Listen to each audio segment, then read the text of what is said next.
The minute there's not a lot of it, but it's a great demand for it, the value of that thing goes up. It's like valuable. I mean, diamonds are so valuable because they say they're so hard to come by. So you gotta go to the outskirts or the cores of the earth to fetch these things, and it's very, very little versus all the people that would like to have it. So they can hike the prices up on diamonds. You gotta be able to really produce or really have some type of real goods or some type of real services that makes you valuable enough to actually be able to consume this diamond. Well, if mass amounts of diamonds get into circulation, they ain't going to hardly have as much value because everybody can get them with no real work involved. Y'all kind of understand that? So now, President Andrew Jackson said,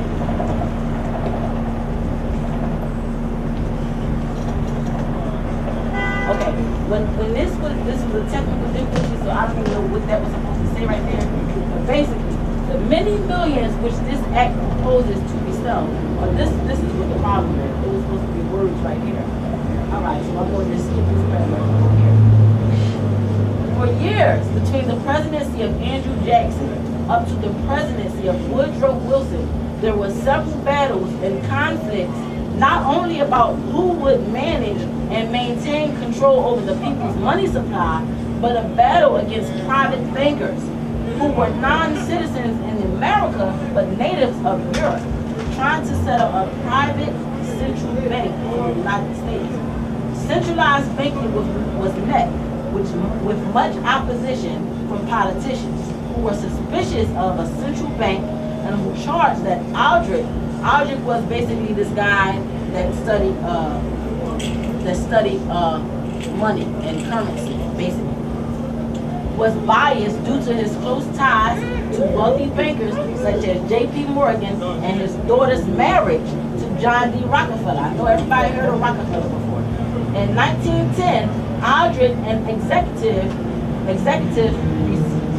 representing the banks of J.P. Morgan, Rockefeller, Coon, Northern Company, scheduled themselves for 10 days at Jekyll Island. Anybody at any given time can Google the conference, the secret conference of the bankers at Jekyll Island, and you will find out exactly how everything got to where it is right now.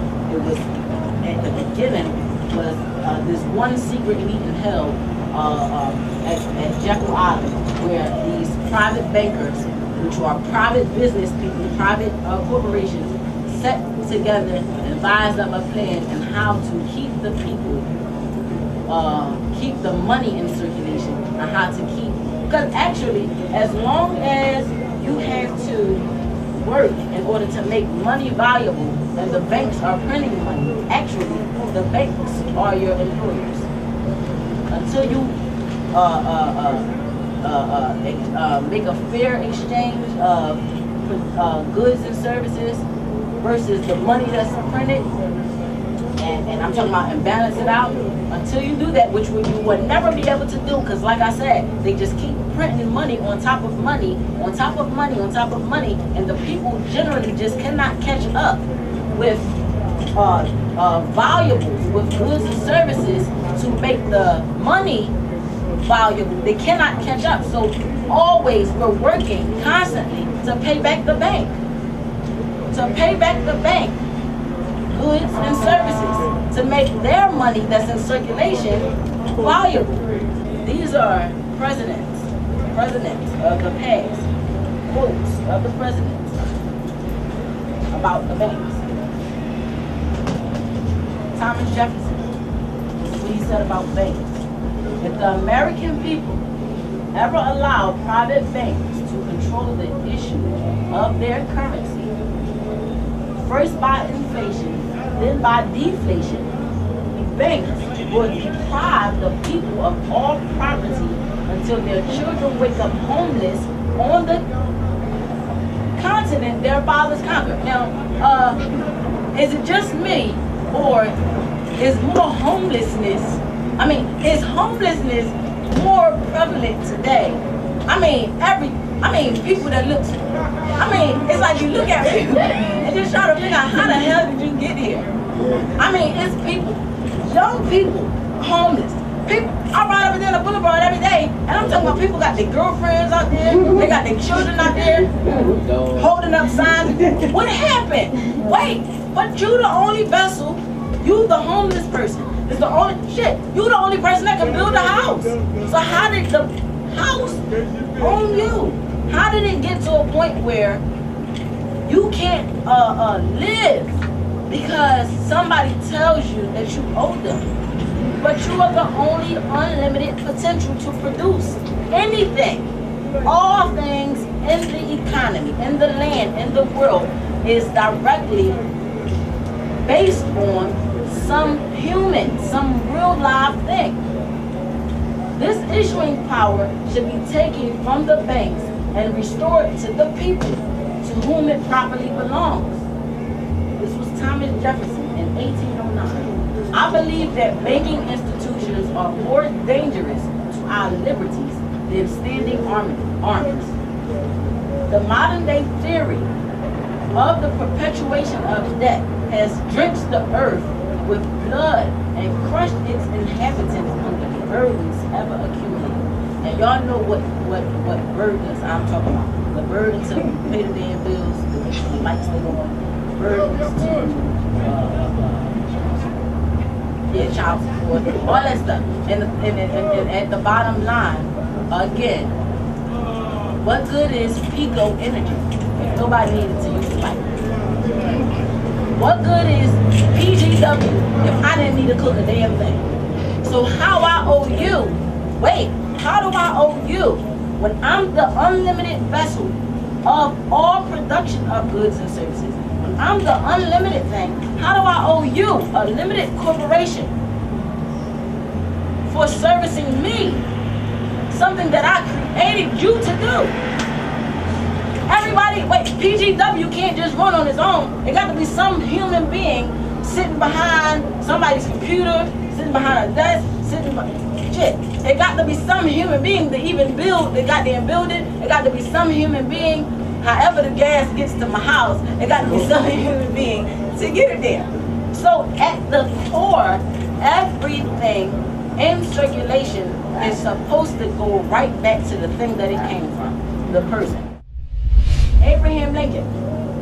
The government should create. Now, if anybody knows anything about Abe Lincoln actually was almost successful in defeating the central bankers when he tried to get the people in the land to print their own money based on their own production of goods and services.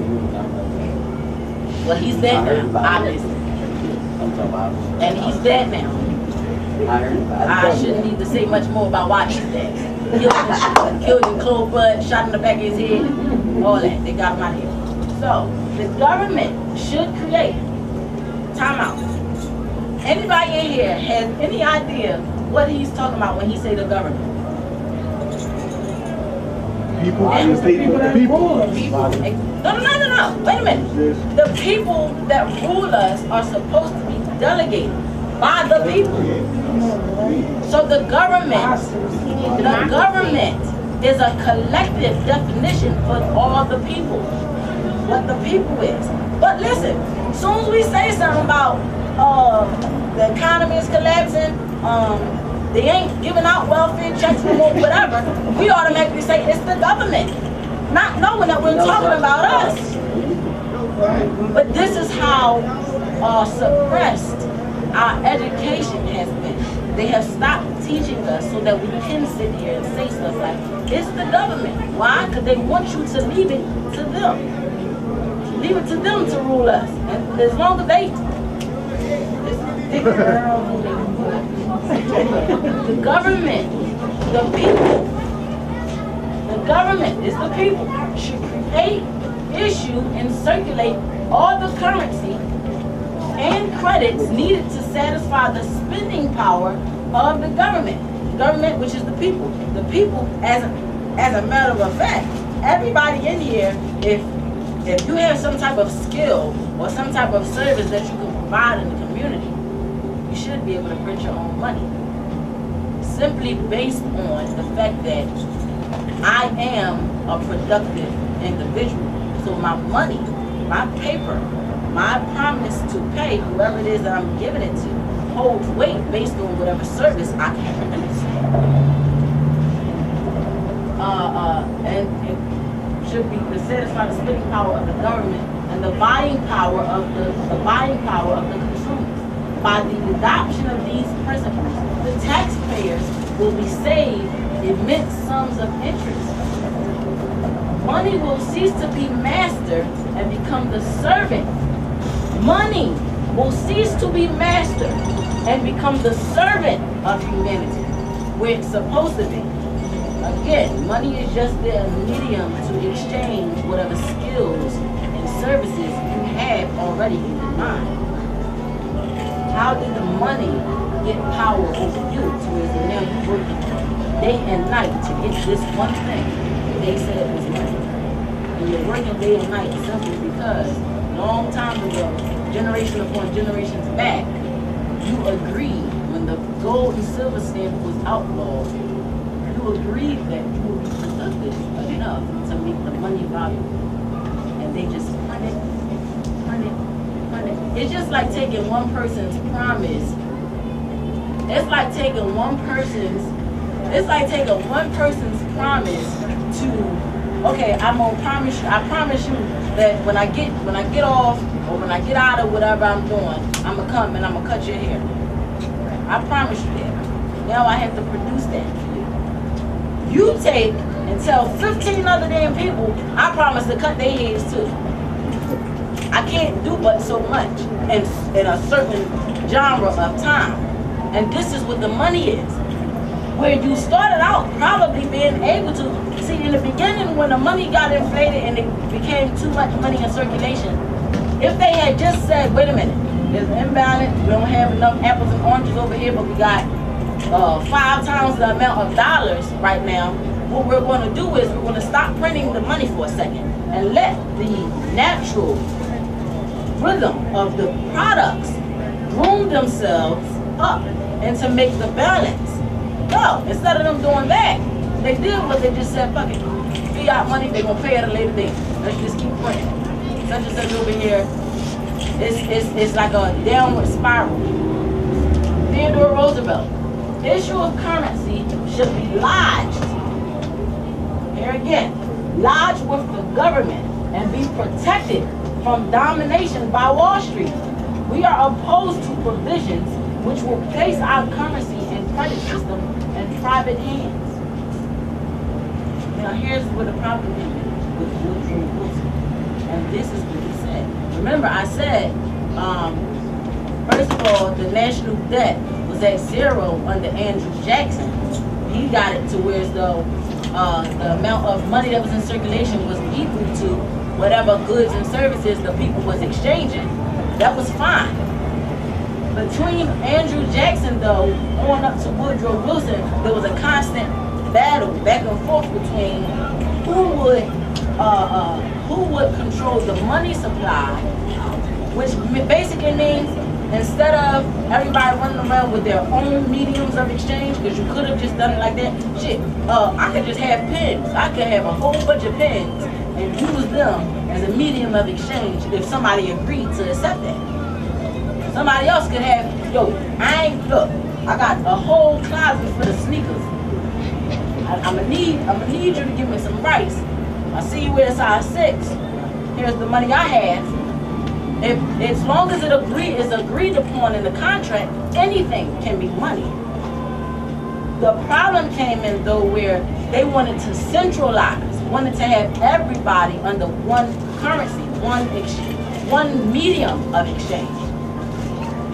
And that was no problem had it been based on the government, delegated by the government, by the people sitting around and saying, you know what, you're real good with accounting, we're keeping record of who's being productive in the land, who's laboring, who's servicing, who's buying, whatever. We're good with that. We're going to delegate such and such to be our bank, right? To hold record of what everybody is doing in the land.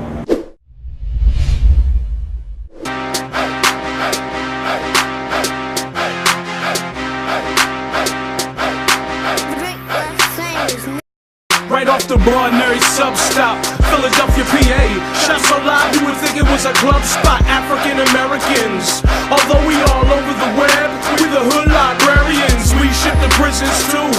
We reach out and deliver to those that's bitten too. But it's more than a bookstore. You want it, we got it. Mixtapes, DVDs, and culture products. BlackandNobel got our hands in a lot of projects. We welcome all to come build. The energy is positive. And remember, other team is awake and conscious. Come through and experience this place of knowledge. They say they'll put it in a book if they wanna hide it from us. But we got them books so you can buy it from us. Something to read while you on a train or riding the bus. Get your read on, food for thought, get your eat on. BlackandNobel, I buy my books at BlackandNobel. BlackandNobel, I buy my books at BlackandNobel. BlackandNobel, I buy my books at BlackandNobel.